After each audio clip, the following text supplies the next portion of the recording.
Power Talks with Melody and Beth Ann in the morning, where talk is real, truth is in the talk, and there is power in the truth. Good morning, Melody. How are you? Good morning, and good morning, listeners. Yes. What a wonderful day. It is. It's a beautiful morning. I said that to you. It's a lovely morning. A lovely morning. A lovely morning, and it is a lovely morning. We are headed into summer. I think we always jump over spring. You know, we complain about winter, and next thing you know, it's 80 degrees out. It's not too bad today, though, but it's, I love summer. We're so chilly. I'm okay with that. We're only in the high 50s today. Ooh. I know. Brr. I don't like that. Your little tootsies are going to get cold with those flip-flops on. I know, but it's not as cold as when there's snow out on the ground. So, anyway.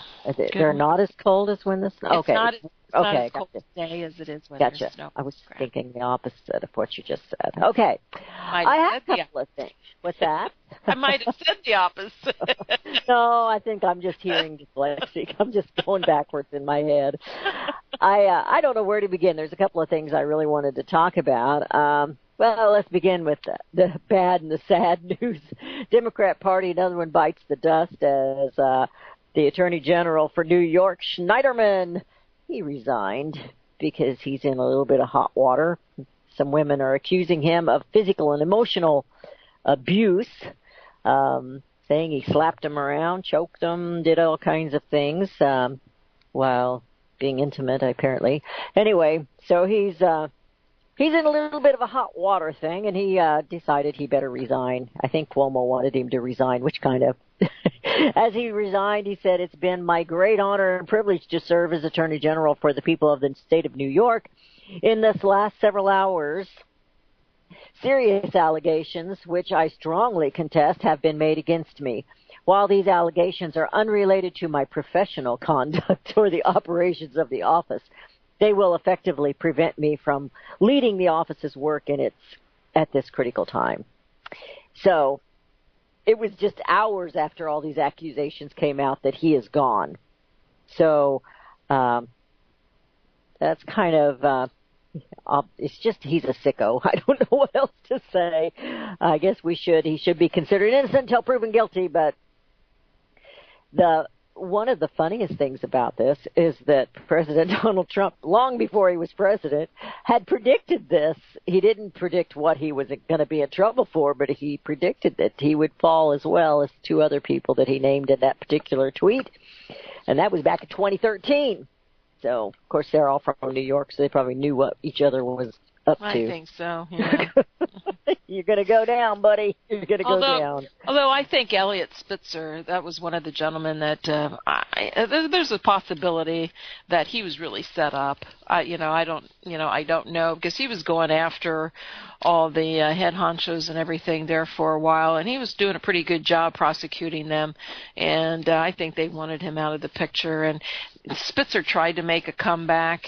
I think he even had a show on Fox maybe, but it just didn't work and so forth. So who knows? I mean, again, we never really know the truth about things, and, we only get fed bits and pieces and so forth. But, the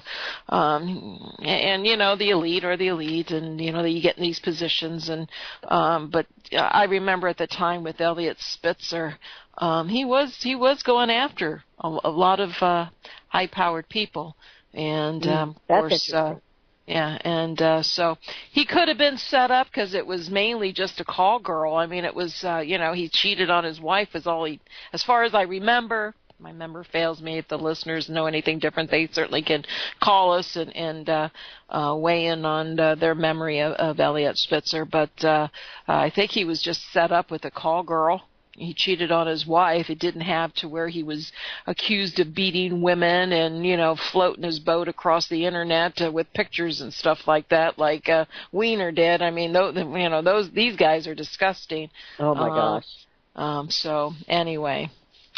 Well, I thought it was interesting, and I didn't know the story. I knew Weiner. I didn't know the story on Spitzer, so but those were the three. Spitzer was gone, then Weiner, and he said this one would be next. And, of course, that was in 2013, so it took a little while. It took a little while for that to happen.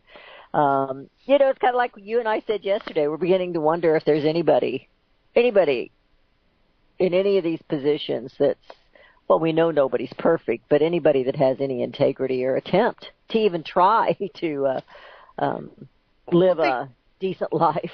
Well, they get into these positions of power. True. And power is, it will corrupt you. And power corrupts, absolutely. And all of them have skeletons. You can't tell me none of them do. And they just use those. They bring these skeletons out when they need to. If they don't obey, if they need to use them for one way or another. And that's why, 2013 was the first comment about this guy. And, that's a long time, particularly when a person is beating women and, he's into S&M and so forth, but most of them probably are into S&M. And, so, it just brings us to the state of where we are, that this, up until this point, up until today, until he designed, that behavior was acceptable. And all those who knew it was acceptable. And they knew. And they knew. Trump knew. And it's all acceptable until, again, they need to use it for, whatever reasons that we'll never be privy to. Maybe he went too far. Maybe he beat a woman and actually maybe he really did hurt her or something. And, this is a way to get him out. Who knows? Well, there's one that said that he almost killed her. I mean, I guess that was I'm guessing that it might have been the choking victim, but it could have been something altogether different. But, yeah, they're really sickos and very self-absorbed, just nuts. And I do think they must be listening. Someone must be listening to our program. Uh-oh. Yesterday we talked about Ted Cruz and, the comments during the campaign made to his wife. And, we looked at his character and, and so forth. I heard this morning on mainstream media they brought Ted Cruz up about the comments made to his wife during the election campaign. And I'm thinking it was the exact same conversation that we had. The mainstream media is listening to Beth and Melody. I know. I mean, it was kind of bizarre. It's they're probably crying that we're going to be gone. Well, how are we going to get any more info? Where are we going to get where's our new resource? Well, we'll just tune in at 4:00 for financial survival, or tune in at 10:06 for CSC Talk Radio. So we'll just have to, Anyway, that's funny. I do believe that because I know that on CSC Talk Radio I make comments, and then later in the evening, in fact, this was when Bill O'Reilly was still on, he said something I said, and I just went, I looked around, and of course the only one in the room was my husband, and he goes, what? I said, that's what I said today, and I said, that was so bizarre. It was a comparison that I know that he and I don't think alike. But we know that they have people listening to other shows just because, they do. And I thought somebody must have been flipping the dial. Wait, what'd that woman say? That was pretty cool. But I can't even remember what the comparison was now, but it was a comparison of something. And it actually happens frequently. I mean, from this program, a couple times I've heard it, and yesterday was just the most recent. But who knows? There's only so many things you can talk about. Well, I want to talk about the First Lady for just a little bit, and then we'll move on to something else. And when I'm done with this, but she unveiled her. What did she name it? Be Best. Be Best. And I thought it was well, let me just share. This is coming from the Daily Signal, and they can say it a little bit better than I. Kelsey Harkness wrote this. She says, still struggling to come to terms with the results of the 2016 election, former First Lady Michelle Obama and said she's concerned about women and how we think. I've got the wrong article, but I wanted to talk about that. I'm trying to put them all together. Melania's, here it is. Melania's Be Best. I did misplace it, but her Be Best initiative for the children is, here it is. it's a it's not a trilogy. It's kind of like a trinity of three things: the well-being, social media use, and opioid abuse is what she's going to be attacking. But it includes emotional and the physical health. It includes the social, emotional, and physical health of the children. And they'd had some meetings in the White House, and that was back a few months back, where she had children come in and teenagers, and they talked to her as well as DeVos, the head of education, about things that they deal with on a regular basis. And so she says, as a mother and a first lady, it concerns me that in today's fast-paced and ever-connected world, children can be less prepared to express and manage their emotions and oftentimes turn to forms of destructive and addictive behavior such as bullying, drug addiction, and even suicide. And I think part of what, at least as a mother, part of what you're saying, you know that bullies are not, you're not going to get rid of all the bullies in the world. There's always going to be bullies, but you have to raise your children not to be a bully and how to deal with bullies. She says, I am well aware that people are skeptical of me discussing this topic. I have been criticized for my commitment to tackling this issue, and I know that that will continue. Melania's, well, how do you say this? Her likability, the polls, she has gone up. The American people really like Melania. The mainstream media and the left did not like Melania. They make fun of her at every turn. And they actually went out after her and said, well, she's doing this to spite her husband because he's the bully. This is the people that are calling her a bully. They have made fun of her accent and criticized her for that. They have called the Trump children names, including hers, who has a disability. Others have used the opportunity to attack Melania's looks, specifically her skin color. And they have photoshopped scandalous images of Melania with her anti-bullying slogan on them. These are the ones that are claiming that her husband's the bully. Not that he doesn't say things he shouldn't. He's usually a second hitter, and we always told our kids, the second hit gets seen. First hit gets ignored. The second hit is the one that gets seen. And for them to be calling out the bullies when they are the bullies is hypocritical, and you and I both know that they're the biggest hypocrites of all. I'm wishing her the very best of luck on this. I think it'll be a lot more successful than Michelle Obama's taking away the children's food in the lunchrooms. It was nasty stuff. And, of course, she's all full of herself. She's calling herself the forever First Lady. Well, when somebody's elected president, aren't they always considered Mr. President? You still call, you would still call President Bush, or President Obama, and blah, blah, blah. And that's the same thing with the First Lady. They want the First Lady. They are always a First Lady, but she's talking about herself because she's so much better than everyone else. And criticizing women who voted for Donald Trump. Something's wrong with their thinking. Look what we have done. And this article is also coming from, well, the other one was, I had Jenny Montalbanal is the one who wrote the one about Melania. This one from Michelle.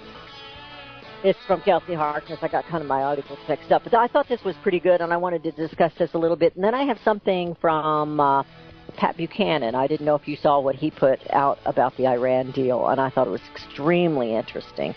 We're heading into a break. Your calls are welcome at 717-300-1218, 717-300-1218. And Melody and Beth Ann will be right back. Hear it first on FirstAmendmentRadio.com and FirstAmendmentRadio.net.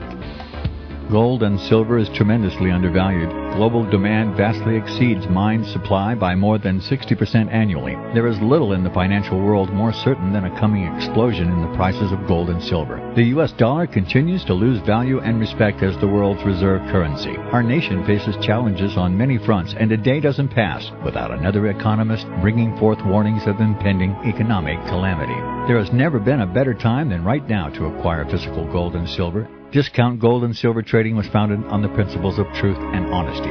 We believe in providing a quality product, quality service, and most importantly, competitive pricing. We provide all forms of precious metals, including American gold, silver, platinum, and rare investment and circulated coins. Silver bars, rounds, and 90% silver bags are on hand for the silver investor. Gold self-directed IRAs are available. Call Discount Gold and Silver Trading at 1-800-375-4188. Toll free, that's 1-800-375-4188. Visit crosstheborder.org, C-R-O-S-S, crosstheborder.org, to get your print, EPUB, or PDF version of Nicholas Arthur's new book titled When the Third Temple is Built.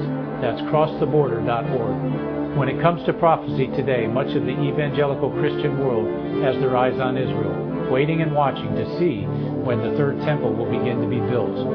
The plans are drawn. The Jewish people are eager. Most evangelical Christians today believe that the rapture will happen before the third temple is built.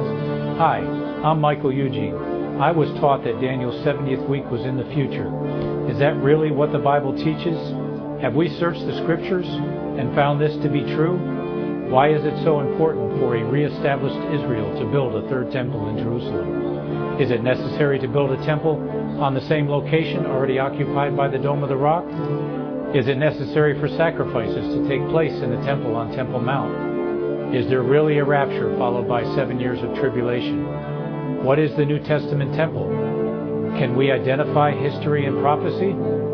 Who is the first beast in Revelation chapter 13? Who are the 7 kings in Revelation 17? I have asked all these questions, and I have found Nicholas Arthur's new book, When the Third Temple is Built, answers all these questions and more using Scripture to interpret Scripture. The Bible says that no prophecy of Scripture is of any private interpretation. Nicholas shows us in his new book, When the Third Temple is Built, how the Bible interprets prophecy and not man's private interpretation. Visit crosstheborder.org, C-R-O-S-S, crosstheborder.org, to get your print, EPUB, or PDF version of Nicholas Arthur's new book titled When the Third Temple is Built. That's crosstheborder.org. Years ahead of the dominant media, FirstAmendmentRadio.com and FirstAmendmentRadio.net.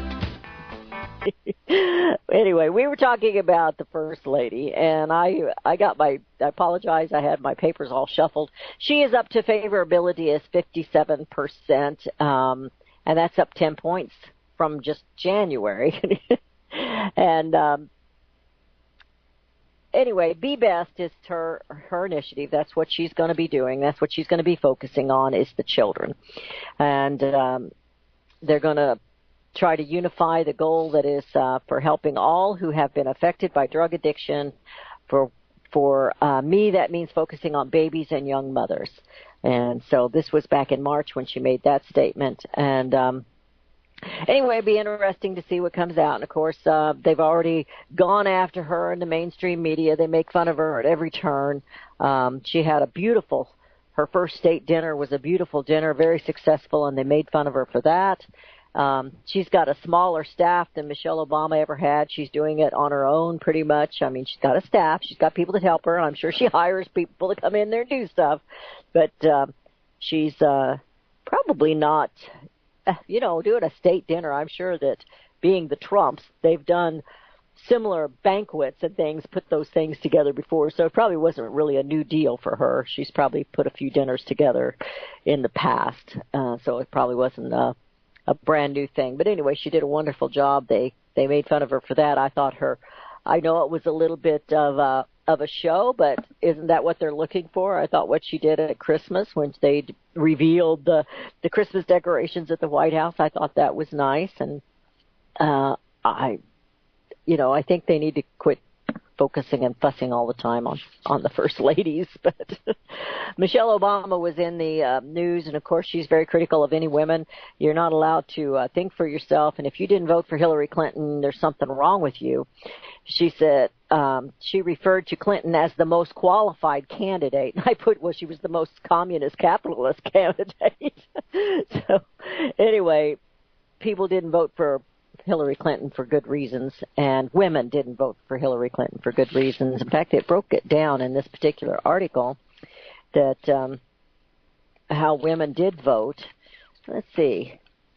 It said here, however, the message didn't work when they keep pushing the fact that we need to be voting for Hillary, particularly Michelle Obama. She was campaigning for Hillary, that she was the most qualified candidate, and blah, blah, blah, blah, blah. And that message didn't quite work.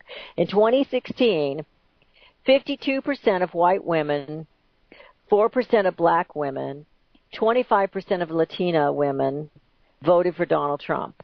And today, despite the multiple scandals and investigations, 41% of Americans approve of the president and 52% approve of how he's handling the economy.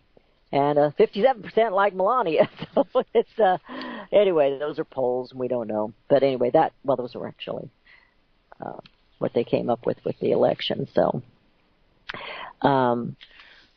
did you read, I was curious to know if you had read, if you have the new jobs report, and if you had read anything about the Trump's proposal he's telling Congress to cut $15 billion out of the budget. Have you read anything on that? That's like cutting 15 cents off $1,000. Okay. But it's something. But it's something. Hey, you spend $1.3 trillion in 6 months, and you cut, so I guess anything is better than nothing.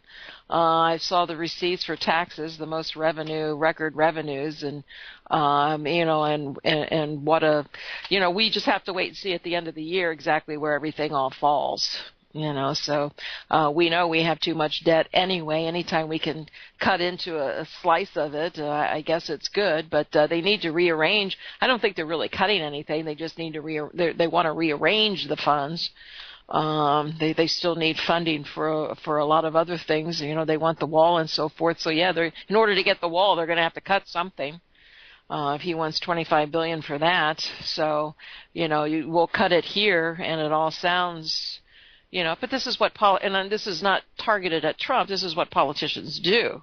They'll cut here, but then they'll spend twice as much someplace else, and that is. Or they take it away somewhere else, and I understand that's what they do. But I haven't seen a president say cut anything in a long time. When was the last time you saw a president say even cut $1? Cutting, they've been cutting and saying it and doing it are two different things. So, he proposes $15 billion cut. I'm going to share this anyway, even though you don't like it. So on Tuesday, this was yesterday, the president. I don't like it. It's it's a start. $15 billion is a lot of money. I know it's not when you look at the trillions that we're in debt, but it is a lot of money, and they are trying to cut it. And, of course, they're attacking him immediately because it's going to come from the Obamacare. It's coming out of the Obamacare is where some of it is. So some of the budgetary adjustments on previously authorized government expenditures will include approximately $7 billion from the Democrat-touted Children's Health Insurance Program, according to the senior administration officials. It says an additional $800 million will come from funds generated by 2010's Affordable Care Act. So it's going to be coming out of that mostly. It said just weeks ago, Republicans submitted $60 billion in cuts, which set the stage for a fight with the congressional Democrats. And that offering, which focused on unspent federal funds, has been replaced by the new proposal. Any future pruning will not affect a 2-year budget agreement made in February. Anyway, of course, Chuck Schumer, he's condemned it already, and he's, they're going to claim that Trump doesn't care about children. He's going to go after the children, and people are going to die. People are going to die because they cut this $15 billion, if that even gets done. The whole thing, it's not going to affect the 2-year budget that's already been signed. Right. So this is futuristic. But $15 billion is more than saying $15 million. Or $15,000, or let's cut $1,500 out of that. Just take $1,500 out of that. Go have lunch. Go have lunch. But anyway. Well, you're talking about children, and I saw this morning where Sessions came out and said that they're going to get tough with all these, with any illegal alien coming across the border. That they're actually going to take them and take them into the court and prosecute them. And if they come across with children, they're going to take the children and, try to connect them with families and so forth and whatnot. So he's trying to sound tough on everything. And, of course, the Democrats and the other side, he's taking some heat because of they didn't really say much about the illegal aliens, but it was all about the children, taking the children away from the families, with their mother and father and so forth. And it's like, well, you know what? They should know this when they're coming here, that they'll have a choice to make. They'll have a decision to make. Whether they, want to be separated from the children, and maybe that will be something that they'll decide not to come over. My question is, though, if they do come across and they do let the children in here, why would they allow the children to stay here with family members? So I wasn't quite sure the follow through on that. Yeah, that doesn't make any sense. I didn't see that, but that doesn't make any sense to me. But we have a caller, and I think it's Joe. I'm assuming it's Joe from Arkansas, but I'm not sure. Joe, how are you today? Yeah, that's right. This is there Joe from Arkansas. Yeah. I'm still getting by so far, and how are you all? Doing great. Good. Super. Yeah, great. Okay. I wanted to bring up something. Melody has several times used a phrase which is we have exported our inflation to China. And of course, we all know that every profession has a way of talking in a certain jargon that the rest of us might find difficult to understand, and the financial people are the same. So I tried to figure out, okay, what does this mean? Because it sounded like a bit of a mysterious phrase to me. And so here's what I figure it probably means. Okay, I just read recently an article in the Western Horseman magazine about rope halters. And apparently these rope halters have been made in America since about the 1960s, and there's been a number of craftsmen in America that have made very high quality, very long-lasting rope halters that have been sold at the tack stores, and the article says they generally sold for around $25. And then it said recently there's been rope halters coming in from China, and these are kind of shoddily made, not as strong, don't last as long, but they sell for about $10 each. And so they've become very popular. Most of the horse people have been gone over to buying the Chinese rope halters instead of the American-made rope halters. And it has destroyed the livelihoods of a lot of the American rope halter makers, according to the article. And so I thought, okay, now the price of the rope halters has come down. So that's something the globalists could say is a great benefit to Americans from this trade policy that we have with China. And so how could they describe this in euphemistic terms to make Americans think this is wonderful, this is very good, instead of concentrating on the bad features of it, that the quality has gone down and the livelihoods of Americans have been destroyed with the rope halters as with so many other things. How could they describe it euphemistically so that it'll sound to Americans like it's a wonderful thing, a very good thing for them economically? And so they would say, well, we have exported our inflation to China. The price of these rope halters has come down. So that's what I figure exporting our inflation to China means. If you've got any comments, be interested in hearing them. Exporting inflation is not a cheery way of saying things. It shows the impact of where prices would be because of our weaker dollar. It's not an issue of quality. We exported the inflation. We exported the higher costs from our weaker dollar. That's what it's all about. It's not a nicer, kinder way of saying that, oh, great, things are a little bit cheaper here. Not at all. It's free trade. And what has happened? It's a weaker dollar that has happened. So you have to look at the big picture. One of my, not my only mentor, but my of the later years was Bob Chapman, and we often talk about how they exported the inflation to keep prices low, to turn our country into a consumerism economy. And we all seen how this is all working out well. People can't even save up $1,000 for an emergency, and it all comes back to our monetary policy. Our dollar has no value. And it takes more of those dollars to buy things. So in order for these multinational corporations to succeed, our, Wall Street, government, everybody else got in cahoots, and, free trade started back in the late 80s. NAFTA was actually put together by Bush. It was only Clinton who signed the deal. So, I mean, it goes way back, and that's eventually what happened. They exported our inflation. If we had the inflation here in this country, people would wake up and say, well, gee whiz, why is it costing us this much? What is this inflation rate?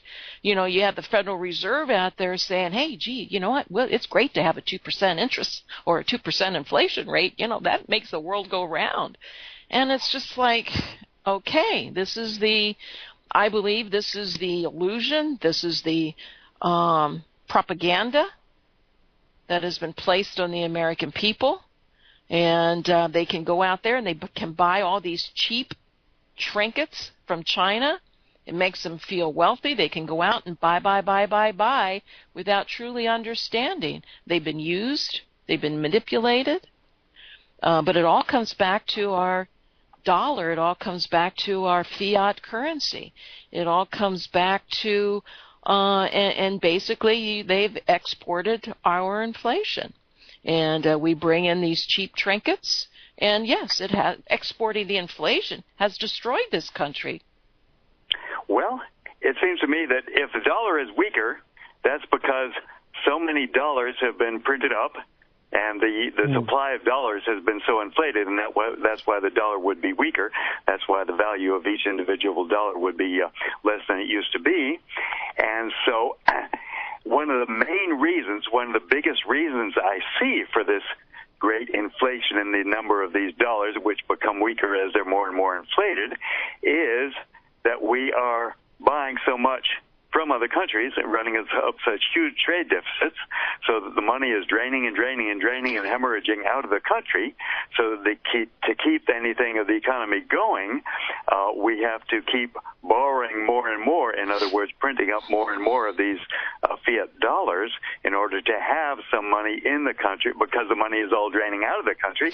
In order to keep having some that we can spend, they have to keep printing up more and more and more, and that keeps the supply of money inflating and keeps each dollar getting weaker. Whereas if we wouldn't be buying so much from China and other countries, it wouldn't be running up so much of a trade deficit, then the money would be more circulating inside this country, recycling over and over and over, and we wouldn't need to inflate the supply so much, because we wouldn't need to borrow so much to keep the economy going, because we'd be recirculating dollars inside the country instead of hemorrhaging them out of the country and then having to print up more, borrow more to keep the suppliers of dollars up so that we have something to spend. That's one of the main reasons. I think there's other reasons too, but that would be one of the main reasons why the dollar's getting weaker. The main reason the dollar is getting weaker is because it's not backed by gold. They took us off the gold standard. It's not backed by anything. It's a fiat currency. It leaves no accountability to government. They can print, they can create all kinds of programs, in which they have from day one. All your social networking all your social programs that they've created, and it's evolved. It has become a beast, and there's no turning back until the system collapses. So we've created a spider web. Absolutely, but the spider is the fiat currency. Period. Well, it has allowed the government to grow. It has taken away our freedoms, our rights. It has made slaves out of the American people. Inflation is not going to go away. And, I guess in a strong economy, there's different types of inflation. And when you have a strong economy, you can have a little bit supply and demand inflation. That's not the inflation we're talking about today. We're talking about the inflation that we have a fiat currency It's not backed by anything, and it takes more of those dollars to buy things. We've lost how much percentage of our dollar. You know, there's reports 95, 98% of our dollar has been, weakened. It's all because it's a worthless piece of paper. It's not money. It's paper. It's debt. Yeah. Well, I don't think it's just happened that our dollar isn't backed by gold. I think what's happened is that the bankers want the country to be in debt. Bankers make money when other people go in debt. They make money from money lending. And the most lucrative branch of banking would be loaning money to the government, because the government can go in debt, much, much, much more than any of the rest of us can. And so I think it's the influence of the bankers that has got the government to detach the dollar from gold and to run up all these debts for whatever they can get the government in debt for, whether it's a war or whether it's social welfare spending or whatever, because the bankers make money and get control from other people being in debt. It would be them that are responsible for, let's put the finger on them. They're the ones that are responsible for this, them and whatever politicians that they bribe and influence to make the policy of government favorable to them instead of favorable to all the people. Well, the bankers have been the source of the problem since this country was created, and, throughout the centuries. It's always the bankers, it's always the money changers that create the problems. The problem today that we're seeing is this is the greatest con job ever done on a country's people. And everybody's aware of it. Everybody knows it. And it's global. At one point in time, it used to be just little segregated to, we see it in Venezuela today. We saw it in Brazil. We saw it in Zimbabwe. We see it in we saw it in Germany, the Weimar Republic. We saw it, little places. But here we are talking about the United States. And you're right. It is the bankers. It's the politicians. It's Wall Street. We have basically, Wall Street pays. I mean, we have we've let them destroy our country. Wall Street is the bank in the destruction of this country. And we just play along with it, so. And unfortunately, the basic problem is that most people don't know anything about money except that they want more than they got. Okay, that's what I had to say. Thanks. Absolutely. Very well put, Joe. Okay. Thank you. Bye. Thank you. Good combo. Good conversation there. We have Oscar from North Carolina. Oscar, how are you today? Good morning, ladies. How are you today? Good morning. We're doing good. Thank you. We have a lovely day here in North Carolina, and I'm happy about it. To make a long story short, my comment today refers to what some of the things that Joe was talking about, the economy and everything else. This country is run by a Ponzi scheme economy. The Wall Street is nothing more than a computer game. It is absolutely disgusting. Now, this country back in the 60s, post-war, became an industrial giant. So what Joe was saying, that we should keep our money here and buy the things here. But unfortunately, we don't make anything here, so we're forced to buy things from another country.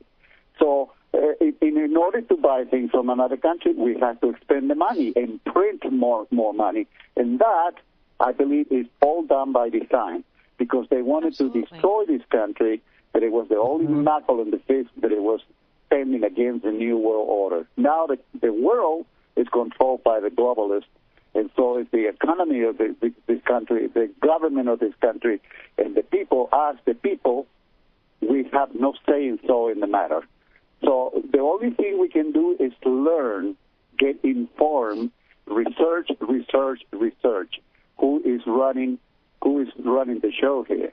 The globalists, the international bankers, the United Nations, the Council on Foreign Relations. All these people are in the cahoots together.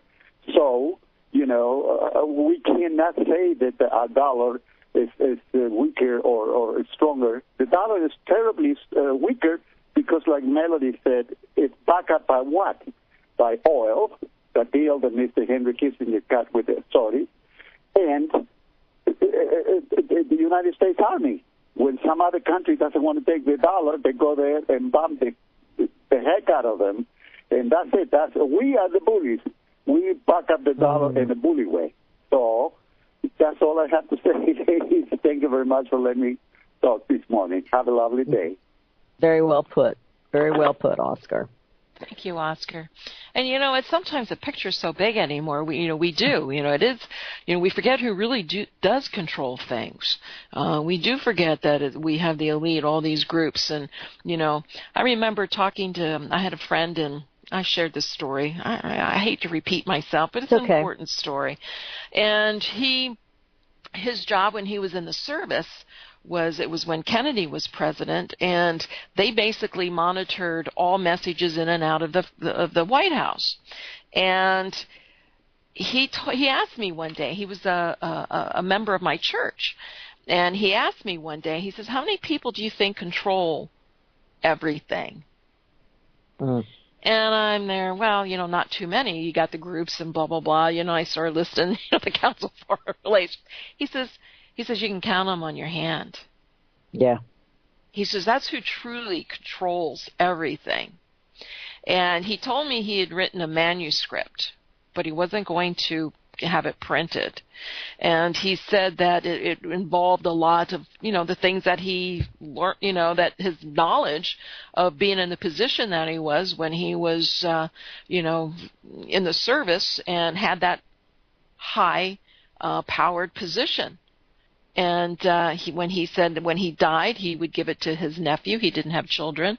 Him and his wife didn't have children. And he was going to give it to his nephew, and it would be up to him to decide with it. And he says he remembered when he left, he was sworn to secrecy, and basically they would destroy you, kill you if you, didn't follow that regime of keeping everything private that you learned. But he did tell me, he says, a lot of things that was so far high secret, top secret, he says a lot of it you can find on the internet.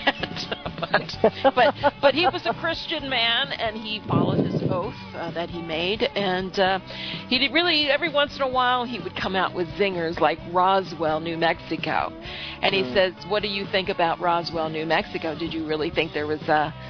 And I says, no, I didn't. He says, good. He says, there really wasn't. And I wouldn't have believed, but because I knew where his position and everything was. And we're running out of time, girl. We're going to do the break. We'll finish the story when we come back. You're listening to Power Talks with Melody and Beth Ann in the morning at 717-300-1218. And we'll be right back. Hear it first on FirstAmendmentRadio.com and FirstAmendmentRadio.net. Since the beginning of time, kings have sought it, nations have fought for it. It has been traded. It has been borrowed. It has been purchased. It has been stolen. There's a reason for it. To secure the blessings of liberty to ourselves and to our posterity, invest with the security of gold and silver. Call Discount Gold and Silver Trading at 1-800-375-4188 or visit discountgoldandsilvertrading.net. Listen to Financial Survival with your host, Melody Cedarstrom, right here on FirstAmendmentRadio.com at 4 p.m. Eastern or 1 p.m. Pacific Time. Visit DiscountGoldAndSilverTrading.net or call Discount Gold and Silver Trading at 1-800-375-4188. Toll free, 1-800-375-4188.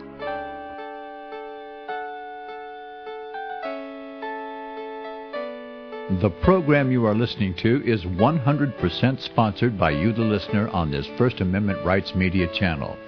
You will notice that there are few commercials on this radio network.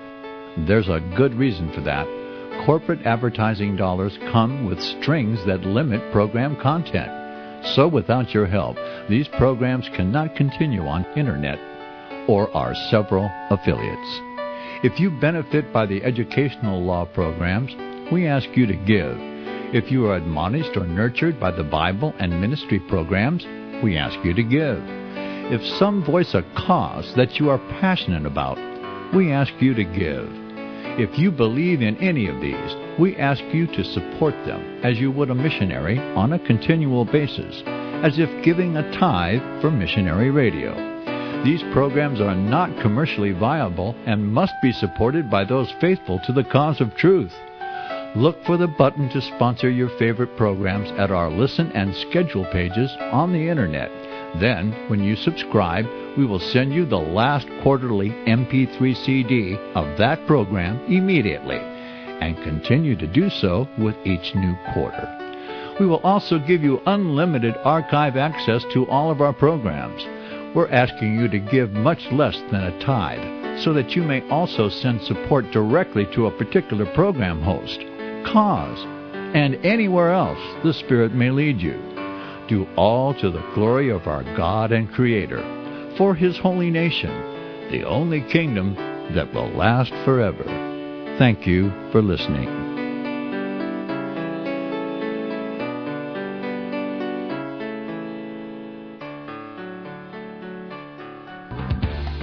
Hear it first on FirstAmendmentRadio.com and FirstAmendmentRadio.net. Tom, you didn't want to hear us, so you had the mute button on. Is that what it was, Tom? Yeah, all right. Okay.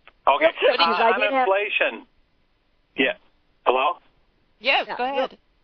Oh, if I have you $1, I give it to you. There's no inflation, but credit is different. When credit creates more dollars, the market force of more dollars chasing the same amount of goods, and then that causes the prices to go higher because there's more buyers and there's more bidding. That when they export the inflation. Tom, we have a really bad phone connection with you. Okay, I think we lost him. Okay, sorry, Tom. That was really bad. We couldn't understand you. I do want to, before we end here, I do want to give this article, and I'm not going to read the whole thing. It's a 2-page article, but Pat Buchanan wrote, "Don't trash the nuclear deal." He's talking about President Donald Trump. President Donald Trump, and he says Trump painted himself into this corner. He has called for the Iran deal. He's called the Iran nuclear deal insane and repeatedly pledged to tear it up. He goes through this article, and I want to do this real quickly because he really, and something that Oscar had said about, it is a game. And I look at these, especially when we look at what he's getting ready to lay out here. It's like it's like a global chess game, and everybody's trying to take care of themselves, and they're trying to manipulate everybody else to help them take care of themselves. And so I'm going to read through this. It says the Israelis, Saudis, and Beltway War Party want the deal trashed because they want a U.S. clash with Iran. They are not afraid of war. Instead, they fear Trump will extricate us from the Middle East before we do our historic duty and effect regime change in Iran. He said, what is Israel's motive? Israel fears that the Iranians, having contributed to Bashar Assad's victory in Syria's civil war, will stay on an established basis and a weapons pipeline to Hezbollah in Lebanon. Israel has launched scores of airstrikes into Syria to prevent this. The problem for Bibi, he says, while Trump sees no vital U.S. interest in Syria and has expressed his wish to get out when ISIS is demolished and scattered, Bibi has cast us in the lead role in taking down Iran in Syria. Trump may want to stay out of the next phase of the Syrian civil war. Bibi is counting on the Americans to fight it. He said, but while Bibi may have vital interest in driving Iran out of Syria, Iran is no threat to any vital interests of the United States. He says Iran's economy is in a dreadful shape. Its youth have voted repeatedly against presidential candidates favored by the Ayatollah. There are regular, constant demonstrations against the regime. Time is not on the side of the Islamic. It says time is not on the side of the Islamic Republic. 50 million Persians, leading a Shiite nation of Persians, as Azeris, Balak, Arabs, and Kurds, are not going to control vast Middle East of hundreds of millions of Arabs and Turks in an Islamic world where Shiites are outnumbered 5 times over by Sunnis. He says, he finishes up here, he says, for the United States, the strategic challenge of this century is not Iran, North Korea, or Russia. If it is in any nation, it is China. Trump, the deal maker, should find a way to keep the nuclear deal with Iran. We are far better off with it than we are without it. And he, in the first part of the article, he talks about what has happened since the Iran deal. Now, I know that he didn't like the Iran deal when it came to be. I think he's just saying we need to protect what's there and, make it a better deal, but don't trash it altogether. And when he was talking about, in this particular article, he hits all these different nations and what all different ones are doing and what all has taken place, and it's like this big chessboard game, or what is that big game where they control the world? What is that one? My kids used to play that some. Anyway, that's I thought it was really interesting. I always love to read what Pat has, his opinion. I value his opinion greatly, so I thought it was interesting. Well, a lot of our wars, that we've fought, what vital interest did we have? Oh, yeah. In any of the wars that we fought. And so, again, we get, and Bibi, my concerns about Bibi is I think his time is limited. I mean, he has, 3 different types of corruption charges, and they're... it's kind of like us. So, he's kind of on limited time and so forth, and certainly, he's trying to drag us in, and concerns me, and it does concern me with Trump's son-in-law, his relationship to Israel and so forth. It seems like everyone has their own personal interest except for the United States of America. And that's why you have these war hawks. They just want to go to war. They wanted to go to war for Iran for a long time. You remember when McCain was running, for president, it was bomb, bomb, bomb, bomb, bomb Iran. And it's, I think Trump, if he didn't have so many war hawks around him, I think he would stay in this agreement. I think he's going to stay in this agreement. But those other folks have a lot of power around him, particularly since he just appointed them.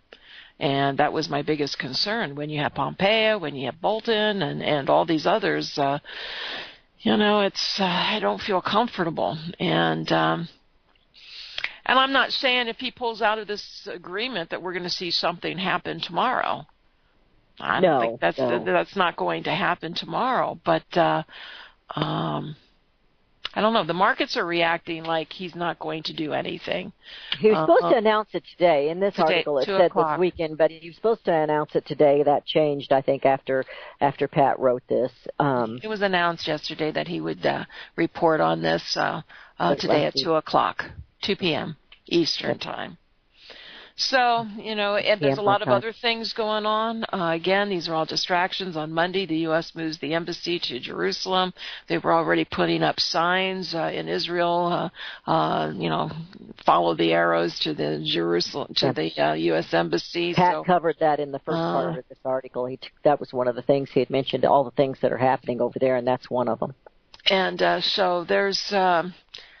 we're not quite sure how that is going to unfold, and we're going into some very historic and dangerous times, and things can change on a dime. We've been so conditioned to believe that, or not believe, but we don't react to the news anymore. It's like, oh, well, we've been told this and that, and nothing's going to happen, so we kind of wait now for the actual 2x4 to hit us in the head before we do anything to prevent from being hit by it. And it's like now you have all these things going on. I don't know if it's noise.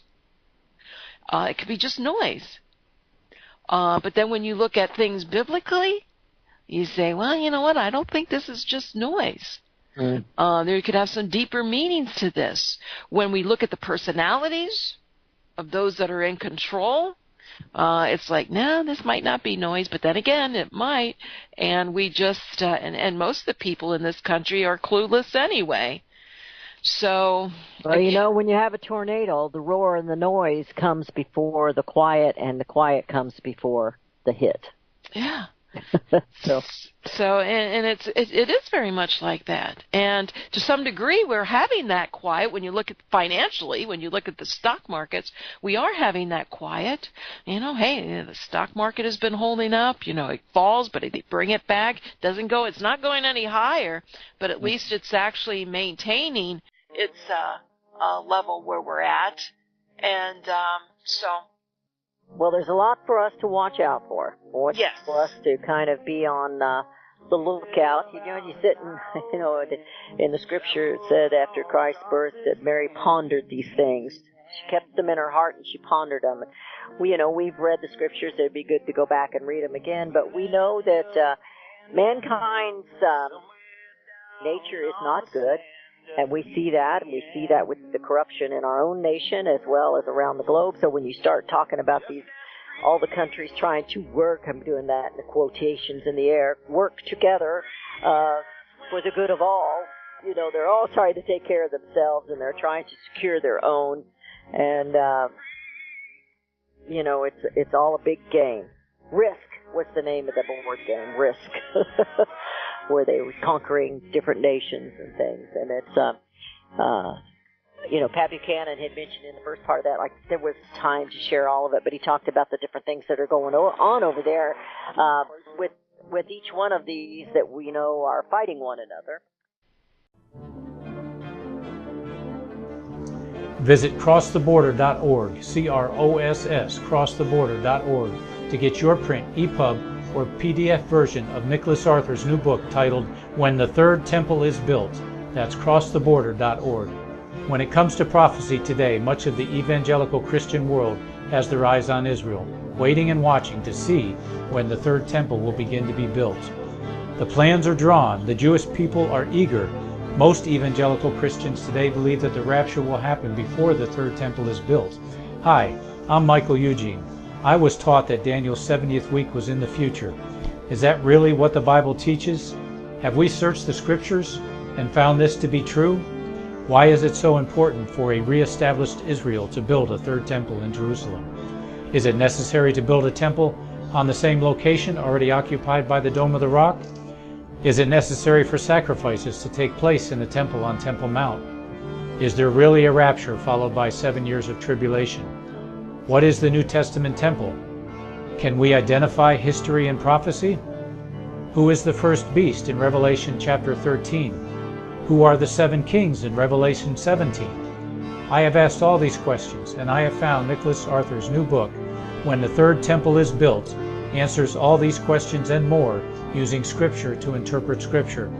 The Bible says that no prophecy of Scripture is of any private interpretation. Nicholas shows us in his new book, When the Third Temple is Built, how the Bible interprets prophecy and not man's private interpretation. Visit crosstheborder.org, CROSS, crosstheborder.org, to get your print, EPUB, or PDF version of Nicholas Arthur's new book titled When the Third Temple is Built. That's crosstheborder.org. The book of Revelation says, the spirit of prophecy is the testimony of Jesus Christ. This is at the very heart of FirstAmendmentRadio.com. In that spirit, we have created the Prophecy Reality News app for all of your mobile devices, streaming First Amendment Radio 24 hours a day, 7 days a week. Available for your Apple, Android device, and smartphone, absolutely free. Get the Prophecy Reality News app installed today, so you can listen to First Amendment Radio wherever you are. The Prophecy Reality News app. Get it now. Since the beginning of time, kings have sought it, nations have fought for it. It has been traded, it has been borrowed, it has been purchased, it has been stolen. There's a reason for it. to secure the blessings of liberty to ourselves and to our posterity. Invest with the security of gold and silver. Call Discount Gold and Silver Trading at 1-800-375-4188 or visit discountgoldandsilvertrading.net. Listen to Financial Survival with your host Melody Cedarstrom right here on FirstAmendmentRadio.com at 4 p.m. Eastern or 1 p.m. Pacific Time. Visit discountgoldandsilvertrading.net or call Discount Gold and Silver Trading at 1-800-375-4188. Toll free 1-800-375-4188.